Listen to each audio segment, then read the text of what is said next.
construído. E vocês dirão, que é isso? Desde 2005, aquela mulher bonita, que foi a primeira mulher presidente do Supremo Tribunal Federal, a ministra Ellen Grace Norfleet, que vem da Justiça Federal, do TRF da 4ª Região, inaugurou o Movimento Nacional de Conciliação em 2005.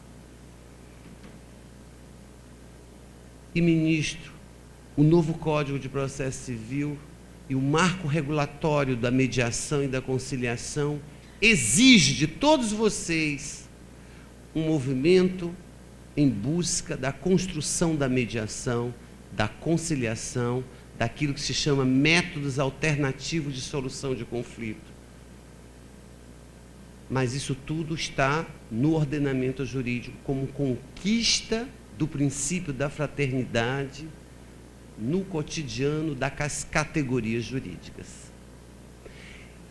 E isso faz, evidentemente, com que a gente pense que a promessa constitucional de 88, depois de 30 anos, ainda é uma promessa.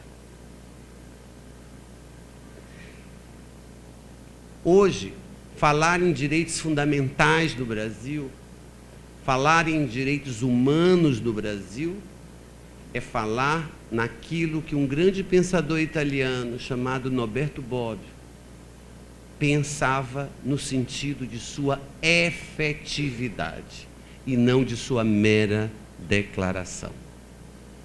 Daí porque o tema é o princípio da fraternidade como elementos de direitos humanos na Constituição de 1988.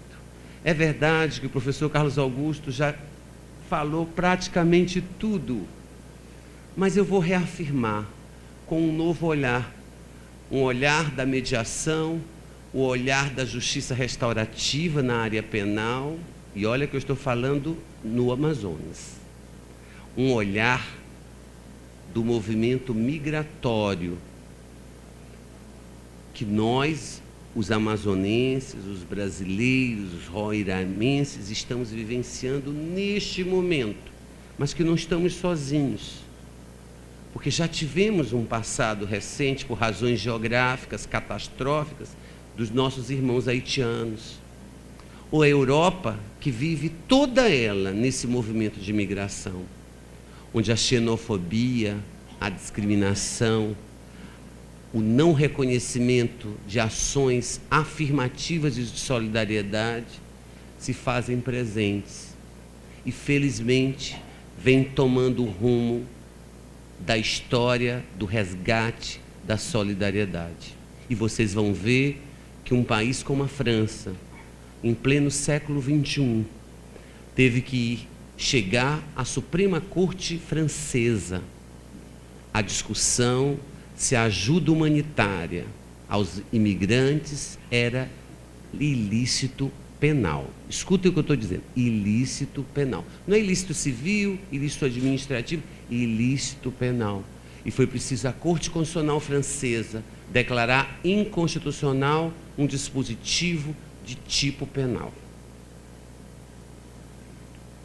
Feita essa abordagem, eu relembro alguém que não é do direito, que não era do direito, mas que diz tudo a respeito de democracia.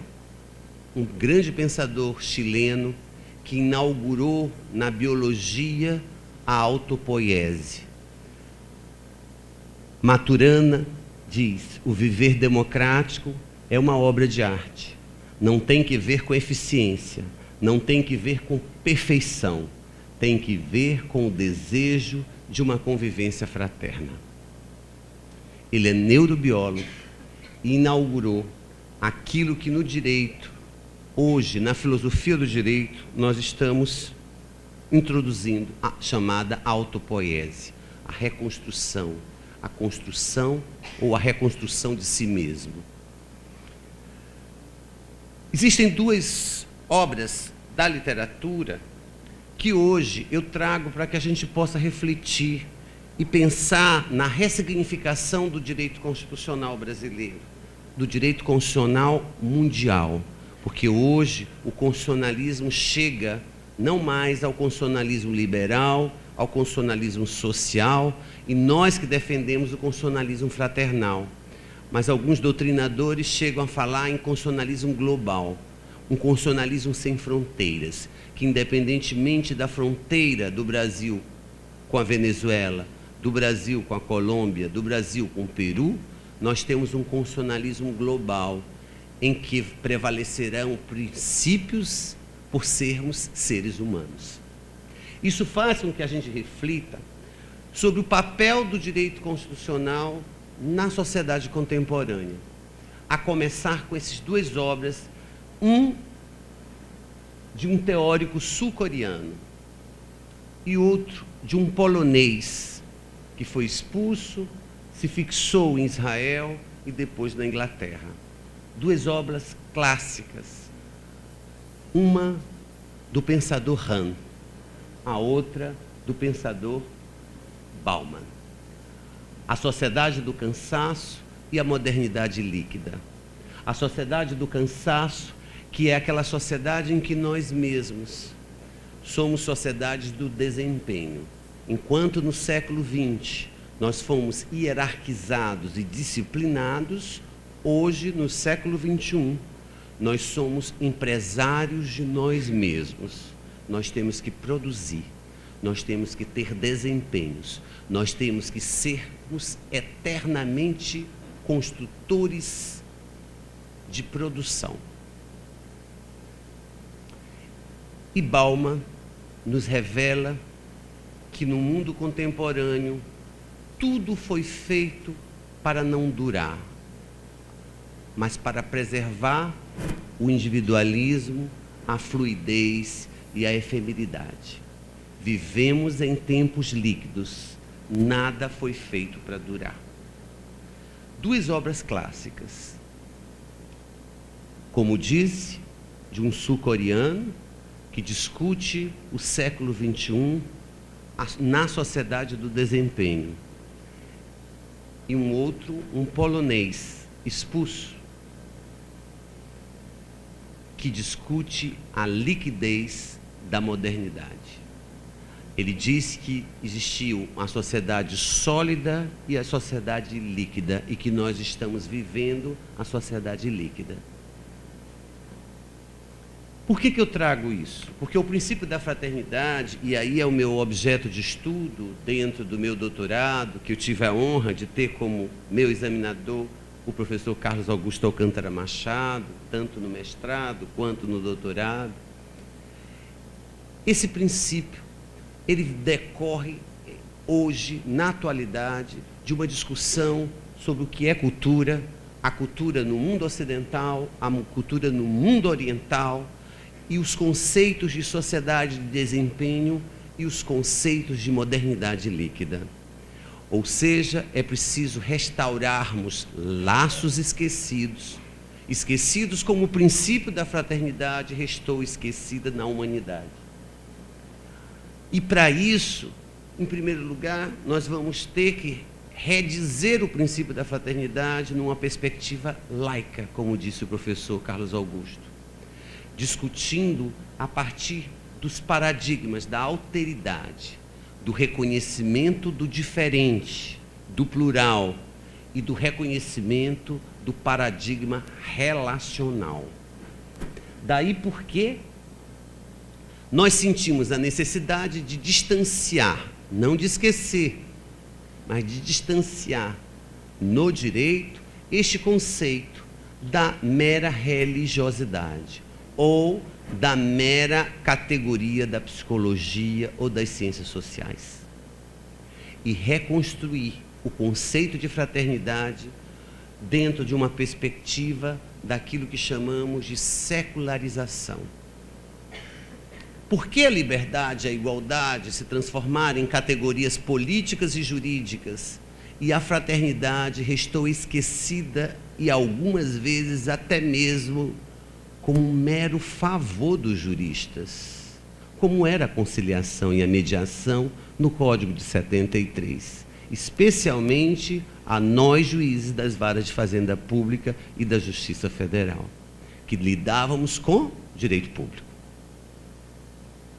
Isso faz com que a gente repense a fraternidade como uma categoria política, repense a fraternidade dentro do ambiente de deliberação democrática, em que se respeite as diferenças, em que se valorize as ações afirmativas, em que se reconstrói a igualdade, em que se reconstrói a liberdade numa perspectiva de liberdades públicas e não de liberdades meramente individuais, fruto do direito natural, do iluminismo, como algo que nós reconstruímos, como disse Han, naquela sociedade de desempenho. Eu não estou mais hierarquizado, eu não estou mais na disciplina, eu sou empresário de mim mesmo. Evidentemente que a democracia fraternal ou participação cívica, ela passa a ser um elemento de direitos humanos, de concretude dos direitos humanos. Nós não podemos pensar em realizar o direito à saúde, o direito à habitação, o direito à previdência social, o direito à educação e todos os outros direitos que compõem políticas públicas do Estado, sem pensar na construção de um outro vetor que não seja a liberdade e a igualdade, mas de um vetor que respeite a pluralidade e as diferenças, daí porque as ações afirmativas de reconstrução da sociedade para igualarmos os desiguais. Daí porque se aprende o que é igualdade, tratar desigualmente os desiguais e tratar igualmente os iguais. Daí porque o professor Carlos Augusto hoje trouxe um precedente paradigmático do ministro Gilmar Mendes, ainda como uma provocação de um partido político à época em relação às cotas em universidades públicas. Falar, portanto, em fraternidade é falar de um novo modelo de constitucionalismo, o constitucionalismo fraternal, ou aquilo que os internacionalistas do direito internacional fala na dicotomia constitucionalização do direito internacional ou internacionalização do direito constitucional, de uma fase para outra. Mas didaticamente vocês vão entender, com essa teoria que foi trazida para o Brasil por aquele que eu considero o maior constitucionalista brasileiro no século XX, e ainda vivo, o professor Paulo Bonavides, um paraibano arretado, que se localizou no estado do Ceará e que se tornou um cearense por adoção. Essa teoria dos direitos fundamentais numa visão clássica, a teoria geracional dos direitos fundamentais, onde a primeira geração está atrelada aos direitos individuais, fruto do iluminismo, do direito natural, e que hoje já recebe uma nova concepção através dos chamados direitos humanos. O direito natural, que foi tão criticado no passado, ele é resgatado, mas numa perspectiva de direitos humanos. Tanto é que se chega ao chamado constitucionalismo global. A segunda geração de direitos, os direitos sociais, com a solidificação do princípio da igualdade.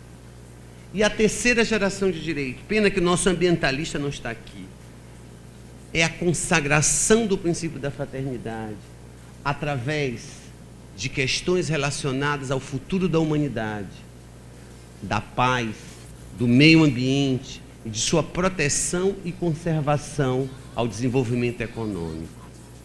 Isso faz, evidentemente, que nós, nessa concepção didática, cheguemos a projetar na sociedade, na modernidade líquida, uma quarta geração e uma quinta geração de direitos. Alguns já falam até na sexta geração de direitos.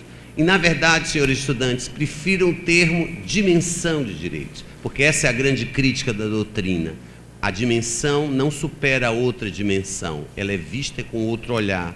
Já a geração estaria superando uma geração anterior. liberdade, igualdade, fraternidade. A quarta geração trabalharia com a biogenética, bioética, bioengenharia. E a quinta geração de direitos, vocês são campeões, trabalha com a grande rede www, a cibernética, o mundo cibernético, o direito eletrônico. Daí porque vocês veem hoje tantos seminários, simpósios sobre as novas tecnologias e o direito, sobre aquilo que a cibernética provoca no direito. E não pense, senhoras juízas, que essa quinta geração de direitos não chegou com tudo no direito penal. Só para que vocês tenham uma portuguesa lembrada hoje por Carlos Augusto, que influenciou consideravelmente o direito brasileiro, reconhecendo a construção de uma sociedade livre, justa e solidária.